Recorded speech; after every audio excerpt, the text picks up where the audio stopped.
Matthew 25. At that time the kingdom of heaven will be like 10 virgins who took their lamps and went out to meet the bridegroom. 5 of them were foolish, and 5 were wise. The foolish ones took their lamps but did not take any oil with them. The wise ones, however, took oil in jars along with their lamps. The bridegroom was a long time in coming, and they all became drowsy and fell asleep. At midnight the cry rang out, "Here's the bridegroom! Come out to meet him!" Then all the virgins woke up and trimmed their lamps. The foolish ones said to the wise, "Give us some of your oil.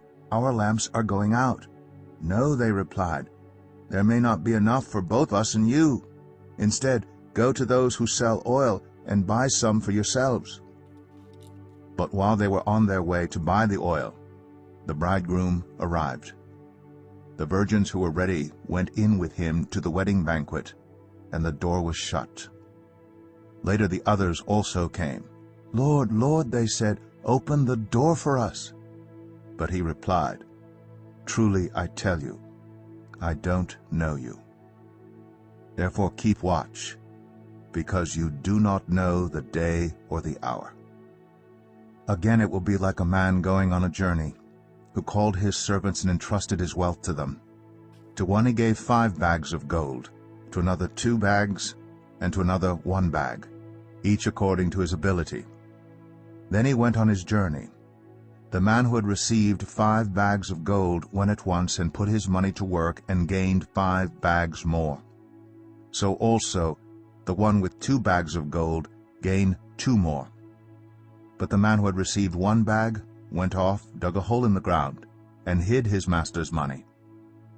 After a long time the master of those servants returned and settled accounts with them. The man who had received 5 bags of gold brought the other 5. "Master," he said, "you entrusted me with 5 bags of gold. See, I have gained 5 more." His master replied, "Well done, good and faithful servant. You have been faithful with a few things. I will put you in charge of many things. Come and share your master's happiness." The man with 2 bags of gold also came. "Master," he said, "you entrusted me with 2 bags of gold. See, I have gained 2 more." His master replied, "Well done, good and faithful servant. You have been faithful with a few things. I will put you in charge of many things. Come and share your master's happiness." Then the man who had received 1 bag of gold came. "Master," he said, "I knew that you are a hard man, harvesting where you have not sown and gathering where you have not scattered seed. So I was afraid and went out and hid your gold in the ground. See, here is what belongs to you." His master replied, "You wicked, lazy servant. So you knew that I harvest where I have not sown, and gathered where I have not scattered seed. Well then, you should have put my money on deposit with the bankers, so that when I returned I would have received it back with interest. So take the bag of gold from him and give it to the one who has 10 bags. For whoever has will be given more, and they will have an abundance. Whoever does not have, even what they have will be taken from them. And throw that worthless servant outside into the darkness, where there will be weeping and gnashing of teeth. When the Son of Man comes in his glory, and all the angels with him, he will sit on his glorious throne. All the nations will be gathered before him, and he will separate the people one from another as a shepherd separates the sheep from the goats. He will put the sheep on his right and the goats on his left. Then the king will say to those on his right, "Come, you who are blessed by my Father. Take your inheritance, the kingdom prepared for you since the creation of the world. For I was hungry, and you gave me something to eat. I was thirsty, and you gave me something to drink. I was a stranger, and you invited me in. I needed clothes, and you clothed me. I was sick, and you looked after me. I was in prison, and you came to visit me." Then the righteous will answer him, "Lord, when did we see you hungry and feed you, or thirsty and give you something to drink? When did we see you a stranger and invite you in, or needing clothes and clothe you? When did we see you sick or in prison and go to visit you?" The king will reply, "Truly I tell you, whatever you did for one of the least of these brothers and sisters of mine, you did for me." Then he will say to those on his left, "Depart from me, you who are cursed, into the eternal fire prepared for the devil and his angels. For I was hungry, and you gave me nothing to eat. I was thirsty, and you gave me nothing to drink. I was a stranger, and you did not invite me in. I needed clothes, and you did not clothe me. I was sick and in prison, and you did not look after me." They also will answer, "Lord, when did we see you hungry, or thirsty, or a stranger, or needing clothes, or sick, or in prison, and did not help you?"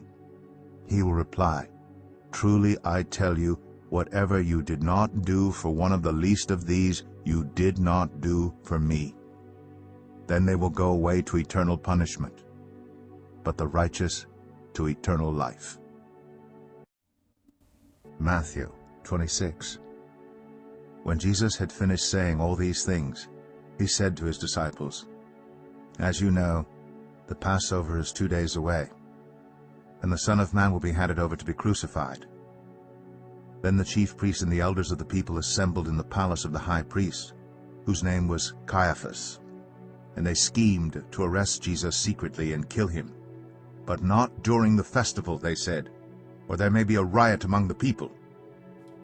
While Jesus was in Bethany in the home of Simon the leper, a woman came to him with an alabaster jar of very expensive perfume, which she poured on his head as he was reclining at the table. When the disciples saw this, they were indignant. "Why this waste?" they asked. "This perfume could have been sold at a high price, and the money given to the poor." Aware of this, Jesus said to them, "Why are you bothering this woman? She has done a beautiful thing to me. The poor you will always have with you, but you will not always have me. When she poured this perfume on my body, she did it to prepare me for burial. Truly I tell you, wherever this gospel is preached throughout the world, what she has done will also be told in memory of her." Then one of the 12, the one called Judas Iscariot, went to the chief priests and asked, "What are you willing to give me if I deliver him over to you?" So they counted out for him 30 pieces of silver. From then on, Judas watched for an opportunity to hand him over. On the first day of the festival of unleavened bread, the disciples came to Jesus and asked, "Where do you want us to make preparations for you to eat the Passover?" He replied, "Go into the city to a certain man and tell him, 'The teacher says, my appointed time is near. I am going to celebrate the Passover with my disciples at your house.'" So the disciples did as Jesus had directed them and prepared the Passover. When evening came, Jesus was reclining at the table with the 12. And while they were eating, he said, "Truly, I tell you, one of you will betray me." They were very sad and began to say to him one after the other, "Surely, you don't mean me, Lord." Jesus replied, "The one who has dipped his hand into the bowl with me will betray me. The Son of Man will go just as it is written about him, but woe to that man who betrays the Son of Man. It will be better for him if he had not been born." Then Judas, the one who would betray him, said, "Surely you don't mean me, Rabbi." Jesus answered, "You have said so." While they were eating, Jesus took bread, and when he had given thanks, he broke it and gave it to his disciples, saying, "Take and eat. This is my body." Then he took a cup, and when he had given thanks, he gave it to them, saying, "Drink from it, all of you.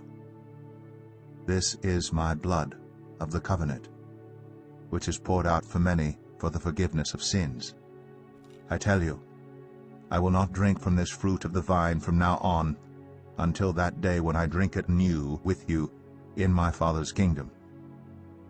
When they had sung a hymn, they went out to the Mount of Olives.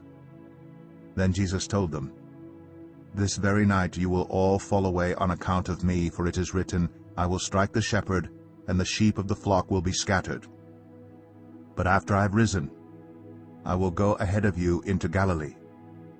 Peter replied, "Even if all fall away on account of you, I never will." "Truly I tell you," Jesus answered, "this very night before the rooster crows, you will disown me 3 times." But Peter declared, "Even if I have to die with you, I will never disown you." And all the other disciples said the same. Then Jesus went with his disciples to a place called Gethsemane, and he said to them, "Sit here while I go over there and pray." He took Peter and the 2 sons of Zebedee along with him, and he began to be sorrowful and troubled. Then he said to them, "My soul is overwhelmed with sorrow to the point of death. Stay here and keep watch with me." Going a little farther, he fell with his face to the ground and prayed, "My Father, if it is possible, may this cup be taken from me. Yet not as I will, but as you will." Then he returned to his disciples and found them sleeping. "Couldn't you men keep watch with me for 1 hour?" he asked Peter. "Watch and pray so that you will not fall into temptation. The spirit is willing, but the flesh is weak." He went away a 2nd time and prayed, "My Father, if it is not possible for this cup to be taken away unless I drink it, may your will be done." When he came back, he again found them sleeping because their eyes were heavy. So he left them and went away once more and prayed the 3rd time, saying the same thing. Then he returned to the disciples and said to them, "Are you still sleeping and resting? Look, the hour has come, and the Son of Man is delivered into the hands of sinners. Rise, let us go. Here comes my betrayer." While he was still speaking, Judas, one of the 12, arrived. With him was a large crowd armed with swords and clubs sent from the chief priests and the elders of the people. Now the betrayer had arranged a signal with them. "The one I kiss is the man. Arrest him." Going at once to Jesus, Judas said, "Greetings, Rabbi," then kissed him. Jesus replied, "Do what you came for, friend." Then the men stepped forward, seized Jesus, and arrested him. With that, one of Jesus' companions reached for his sword, drew it out, and struck the servant of the high priest, cutting off his ear. "Put your sword back in its place," Jesus said to him, "for all who draw the sword will die by the sword. Do you think I cannot call on my Father, and he will at once put at my disposal more than 12 legions of angels? But how then would the scriptures be fulfilled that say, 'It must happen in this way'?" In that hour Jesus said to the crowd, "Am I leading a rebellion, that you've come out with swords and clubs to capture me? Every day I sat in the temple courts teaching, and you did not arrest me. But this has all taken place that the writings of the prophets might be fulfilled." Then all the disciples deserted him and fled. Those who had arrested Jesus took him to Caiaphas, the high priest, where the teachers of the law and the elders had assembled. But Peter followed him at a distance, right up to the courtyard of the high priest. He entered and sat down with the guards to see the outcome. The chief priests and the whole Sanhedrin were looking for false evidence against Jesus so that they could put him to death, but they did not find any, though many false witnesses came forward. Finally 2 came forward and declared, "This fellow said, 'I am able to destroy the temple of God and rebuild it in 3 days.'" Then the high priest stood up and said to Jesus, "Are you not going to answer? What is this testimony that these men are bringing against you?" But Jesus remained silent. The high priest said to him, "I charge you under oath by the living God, tell us if you are the Messiah, the Son of God." "You have said so," Jesus replied. "But I say to all of you, from now on you will see the Son of Man sitting at the right hand of the Mighty One and coming on the clouds of heaven." Then the high priest tore his clothes and said, "He has spoken blasphemy. Why do we need any more witnesses? Look, now you have heard the blasphemy. What do you think?" "He is worthy of death," they answered. Then they spit in his face and struck him with their fists. Others slapped him and said, "Prophesy to us, Messiah! Who hit you?" Now Peter was sitting out in the courtyard, and a servant girl came to him. "You also were with Jesus of Galilee," she said. But he denied it before them all. "I don't know what you're talking about," he said. Then he went out to the gateway, where another servant girl saw him and said to the people there, "This fellow was with Jesus of Nazareth." He denied it again with an oath, "I don't know the man." After a little while, those standing there went up to Peter and said, "Surely you are one of them. Your accent gives you away." Then he began to call down curses and swore to them, "I don't know the man." Immediately a rooster crowed. Then Peter remembered the word Jesus had spoken, "Before the rooster crows, you will disown me 3 times." And he went outside and wept bitterly.